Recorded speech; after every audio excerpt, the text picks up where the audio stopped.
Glorious day, YouTube. Glorious day, YouTube. What a day, YouTube family. Oh, man. Pikes Peak.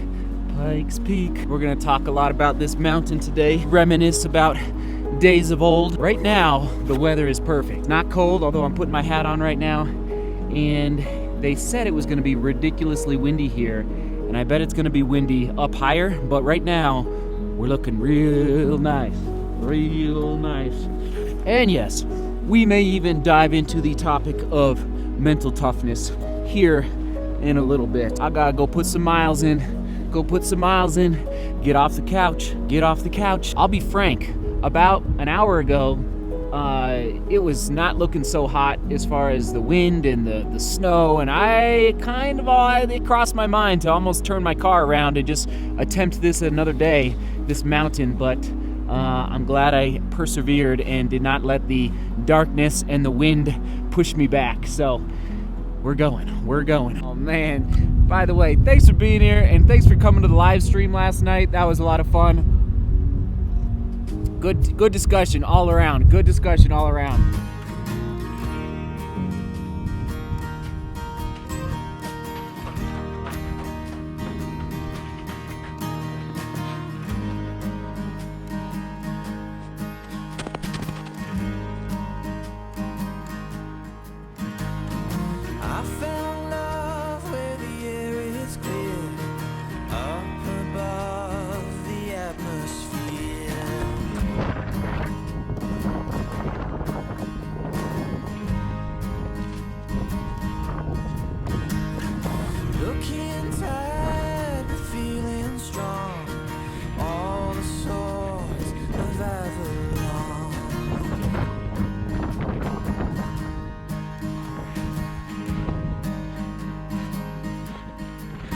Just me and the bighorn sheep out here today. Just me and the bighorn sheep.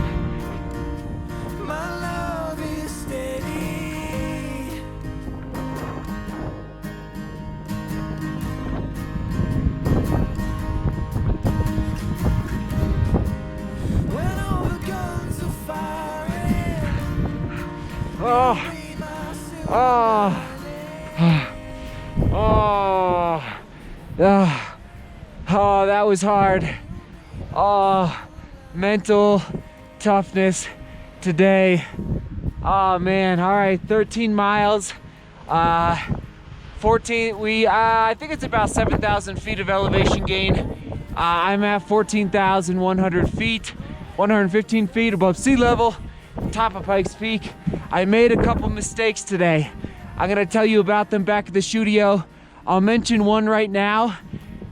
I read trip reports on 14ers.com and everyone was saying micro spikes would be key for Pikes Peak, and they were so right. I wish I would have had micro spikes in my shoes so bad. And so therefore, YouTube family, it might be time to invest in some Salming or Ice Bug or Arctic Claws from Innovate. One of those three options. I'm very interested now in one of those three shoes. Not that I need more shoes, as you know, but if it has a really, really specific purpose, if a pair of shoes, oh, I'm all game, baby. I'm all game. I was on like 245 pace today to get to the top. I ended up being like 315, but the wind and the ice just above tree line just kicked my you know what. We'll keep it family friendly here today. Oh baby, oh, it's crazy. It was good. All right, come with me just for some evidence. And by the way, there's a building on top of this mountain, and yes, you can drive to the top of Pikes Peak. All right, here it is. Woo! Oh baby, it's windy. I was almost blown over about 5 times on the way up. Oh. Woo. Oh, oh. All right, let's get there. Storm into the darkest night.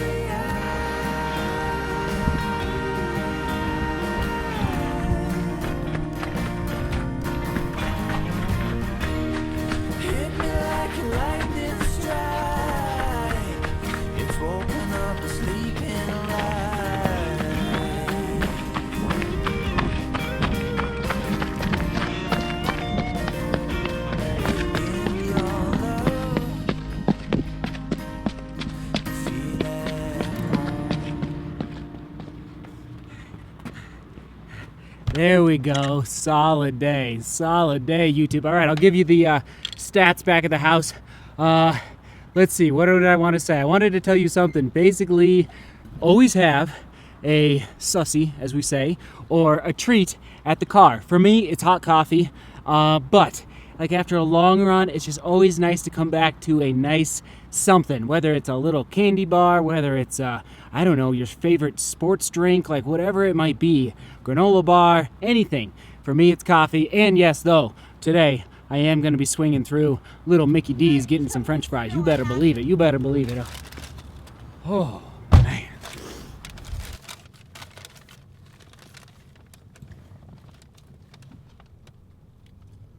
See you at the studio. The fries, they were delicious, but they forgot the honey. They forgot the honey. Oh, mental toughness, ladies and gentlemen. All right, 1 second here. And yes, the key word is mental. That's right. Down in the comments, thank you for hitting it up. Oh my goodness, what a day, what a day. Okay, 26 miles, 42 kilometers, 7,000. I missed 8,000 feet by 11 feet. So, but I am just going to round up 8,000 feet of elevation gain. Let's see, and I already did the conversion, 2,400 meters, so solid day of elevation gain. And listen, I'm actually not putting this run in the long run category, I'm putting it in the workout category. For me, long runs are faster paced, 6:30 to 7:30 per mile is my range. Today was working on strength, suppleness, and yes, recruiting red blood cells. That's what you do at high altitude. You recruit more red blood cells, which means you can carry more oxygen. So anyway, that's how I'm qualifying. And why did I go this run? Why did I go there? Basically, there was a snowstorm in the mountains, the northern mountains today and central mountains. And so my car does not work in the snow. So I had to go south to Pikes Peak, which was the mountain I ran, and there was no snow on the way, which means my car could make it fine. So that's why I did that mountain. It was definitely longer than I wanted to go, but at the end of the day, it worked out. And now, over the next 3 days, so Friday, Saturday, Sunday, I can run a little shorter overall for all 3 runs. Okay, here are my 3 strategies that I use for improving my mental decisiveness. And if you want to say toughness, that's fine too, for running, training, racing, and yes, even just life in general, all right? Here's number 1.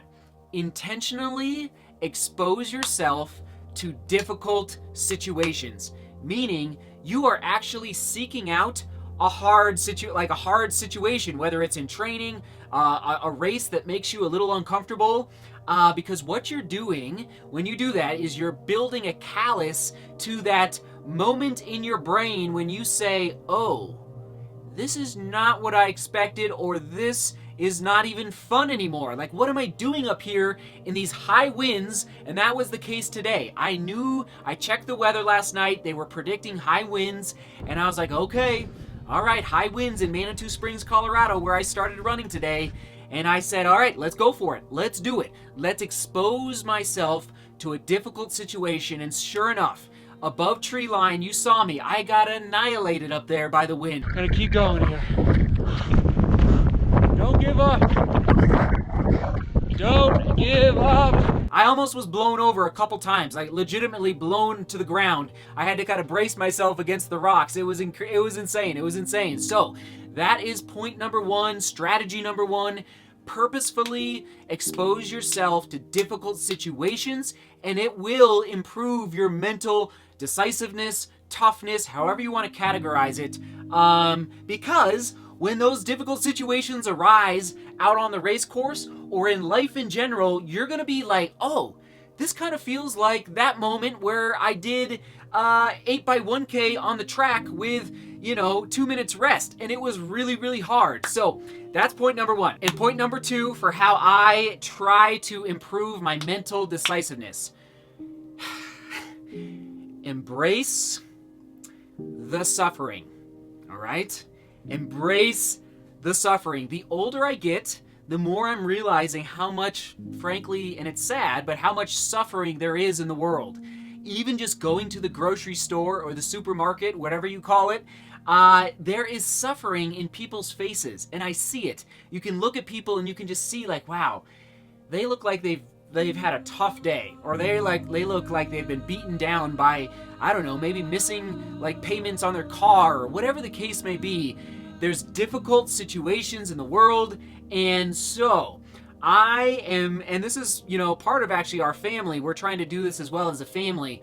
Embrace the suffering. And how in running, you cannot be a long distance runner, or like you can't be a long distance runner if you don't like pain, like the real physical pain. Like today, I cannot tell you, I almost turned around. I almost quit.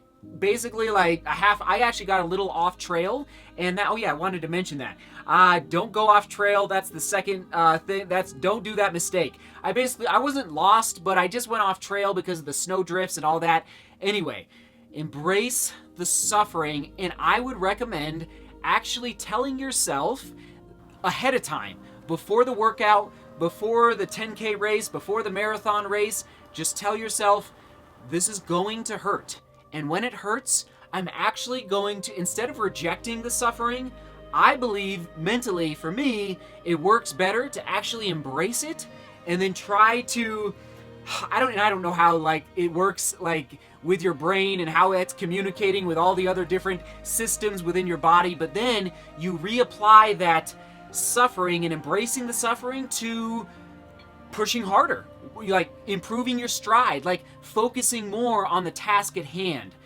Does that make sense? Anyway, that's what I do. That's point number 2. Embrace the suffering as much as possible. And last but not least, this is probably my favorite. And I don't know, like I'm sure other people talk about this in the mental toughness discussion that happens out there, but I've never really heard this before. And this is really, really, really specific. You ready for this? And this is probably my favorite one. My favorite of all 3 strategies. This is the last one. It's probably my favorite. I read difficult books. I know, Seth, what are you talking about? What are you talking about? I read difficult books, specifically autobiographies that portray people who are tough and who are just built out of grit and do anything it takes to survive. Okay, and here's 3 brief books that I have read, 1 in high school, 2 in college, and they just made me tougher. They really did. They really did. Okay, 12 Years a Slave by Solomon Northup. He was a black man in New York, and he was actually captured and sold to a plantation in Louisiana. And he was an educated man, very smart, and so he wrote this book, and it's very detailed, and it talks about the suffering that he went through and how he survived the plantation in Louisiana. Oh my goodness. Like, this book opened my eyes to just the depths of tragedy in this world. And so anyway, 12 Years a Slave, highly recommend. Next book, Ordinary Courage. This is about the Revolutionary War by Joseph Plum Martin. And again, this is another book. And remember, in the live stream last night, we talked about my favorite era of history to study. It's probably the American Revolution. Just putting that out there. Well, this is a story about, and he wrote the book by Joseph Plum Martin about his journey as a soldier, and talk about courage. And in fact, I can't resist. And listen, I know this is going to make the vlog longer, but you're just going to have to bear with me. Listen to what I wrote in 2006. I think it connects to running kind of interestingly. Ready for this? I wrote it here on the inside cover, right here. We may never understand true courage. This memoir evokes a strong desire inside of my soul to go for a long walk, 30 miles, then to wake up tomorrow and do it again, just to see if I could ever survive as a revolutionary soldier. Of course, these walks would be without food and probably in a foot of snow. Sound familiar? He was a true man, and I will never forget the service he rendered to my freedom, prosperity, and our country. I know that got a little patriotic there at the end, but oh my goodness, like, I think, like, he, talk about like true grit, you know, that Western movie. like grit in here, like teaching us in the modern world where, yes, we can be a little spoiled by all the technology around us all the time. And I just think we can look to the past to learn about courage and grit. All right, I'm moving on to the last one. This one is called Of Beetles and Angels. It's about a family who fled a civil war in Ethiopia in the early 80s. And I don't know if I should give it away. Maybe I should. Okay, I won't give it all away. I'll just say this much.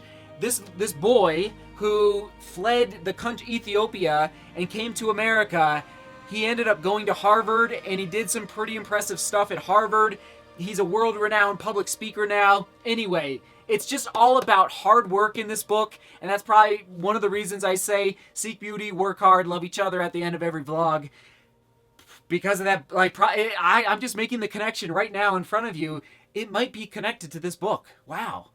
Interesting. Like, his dad worked like 3 jobs just so they could have like a 1-room apartment, and it's just crazy. And he ended up going to Harvard, and I won't give the whole story away. Of Beetles and Angels. Okay. Again, keyword is mental, and I actually did write down the question of the day tonight. Let me just see here.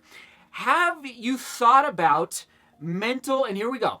Have you thought about mental decisiveness or toughness connected to your training and your racing?